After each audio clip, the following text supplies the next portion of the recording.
everyone, today in this video I'm going to be checking out the Tineco iFLOOR 3 Breeze Complete. Tineco did send me the sample, but any opinion expressed in this video is strictly my own. That being said, if you're interested in this product or you want to find out more about it, the link to it will be in the video description. Setup is simple and straightforward. We just have to install the handle on our wet dry vac. How it's designed is it's only going to fit one way, so this section with that groove in is going to point towards our clean and dirty water tanks.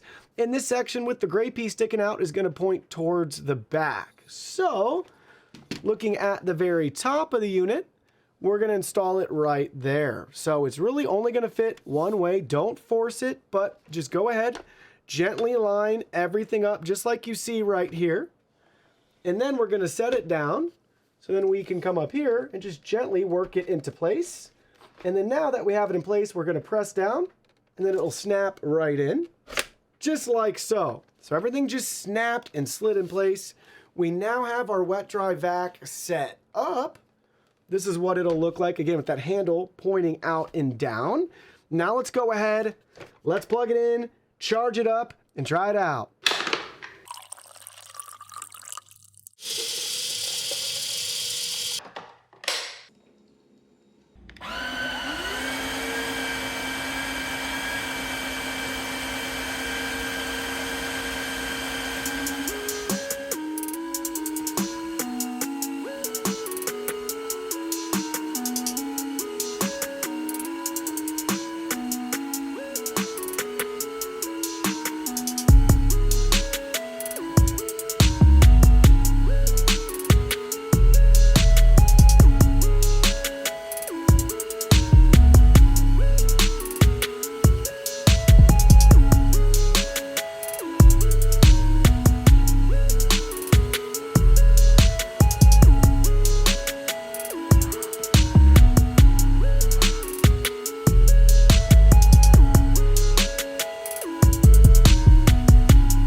Our first clean is out of the way. Let's take a look at the results. So first up, we're going to pop open the filter right here. Just check for any debris. We can wash and clean as needed. That looks good. Now we're going to remove the lid. And look at that. We got a lot of hair and residue already built up in here, even on the float. So you definitely want to rinse that off. We have additional hair right here as well that we can remove. Go ahead, we can just set some of that in there. We got some floaters and some discolored water here.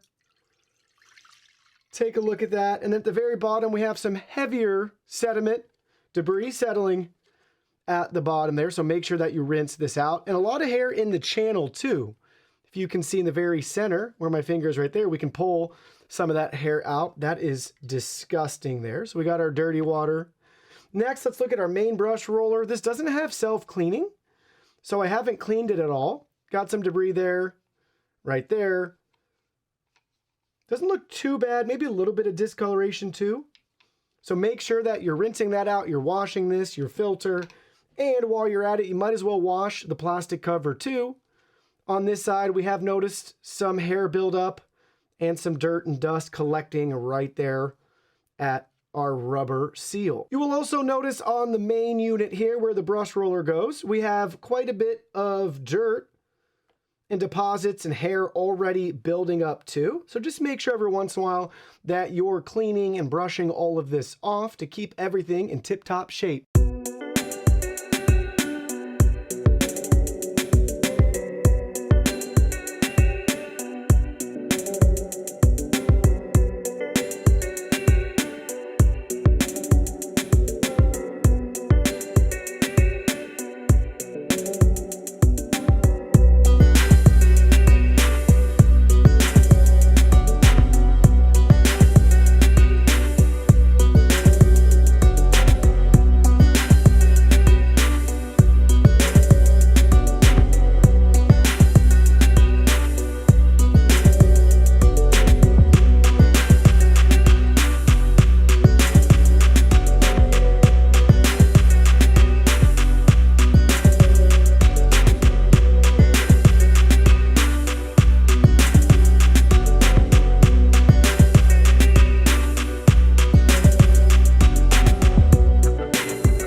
How does the Breeze stack up against the competition? Well, let's take a look. First, we're looking at decibels. So this value, the higher it is, the louder your wet dry vac is going to be.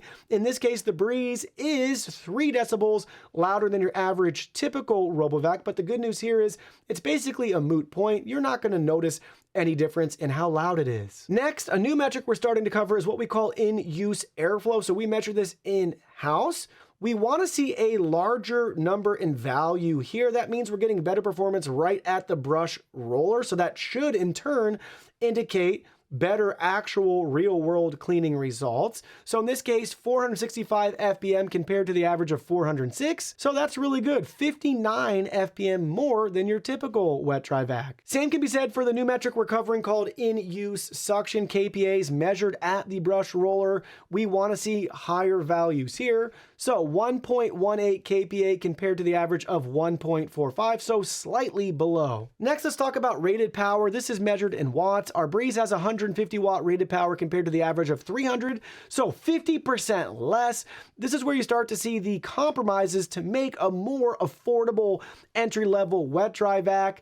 This is going to be one of the areas where they have to cut corners. Same can be said with battery life. This is measured in minutes. There's only so much you can do to reduce the cost of a wet dry vac. So in this case, performance is about 20 minutes compared to your typical wet dry vac average of 36. So you're getting 16 less minutes, almost 50% less. But surprisingly here, they squeeze a lot out of the 3000 milliamp hour battery, where your typical wet dry vac has a 3700 milliamp hour capacity. So compared to the higher end models that usually have 4000, this isn't bad. I'm impressed that at 3000, they're able to get the 20 minutes there. Another area where you can find compromise is clean water tank size. This is measured in milliliters. The Breeze has a 600 milliliter clean water tank. It just means with the smaller capacity, you have to make more trips to refill the tank. And same can be said with the dirty water tank. With a smaller capacity, you're cleaning and emptying out the tank more often. So 500 milliliters compared to the average of 650. Notably, self-cleaning is absent from the Breeze as well, where we found in our data around 95% of wet dry vac models have this feature. So that's definitely something you may miss. But again, what do you want to pay for? Same can be said for edge cleaning. Depending on how the brush roller is designed, you might have none, 1, or 2 edges available to get up close and personal to your baseboards.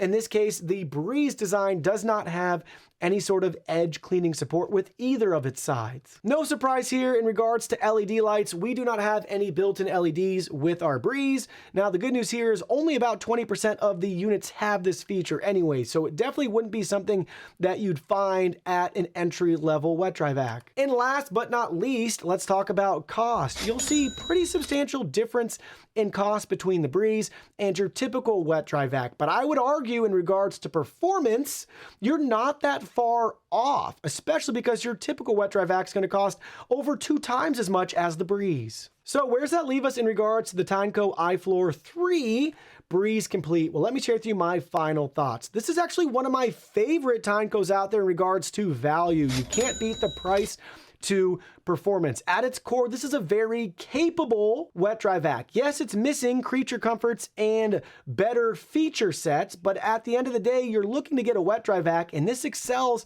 in that regard. So if that's what you care about most and you're on a tight budget, this is going to be a great choice for you. I think most people out there would be happy with a unit like this. Its biggest shortcoming, in my opinion, isn't battery life or water tank size. It's going to be not having self-cleaning. That's just more added work for you after each use. But again, you get what you pay for, and at the end of the day, it's still very capable cleaning your floors. And for a lot of you out there, not a big deal to rinse off a brush roller as well. But that is a feature that I miss from other models. If that's something that you care the most about, then check out something like the S5. That'd be good from Tineco. You'd appreciate some of those creature comforts that it has that are lacking on a device like this. But at its core, the value is there, and it's a very capable wet dry vac.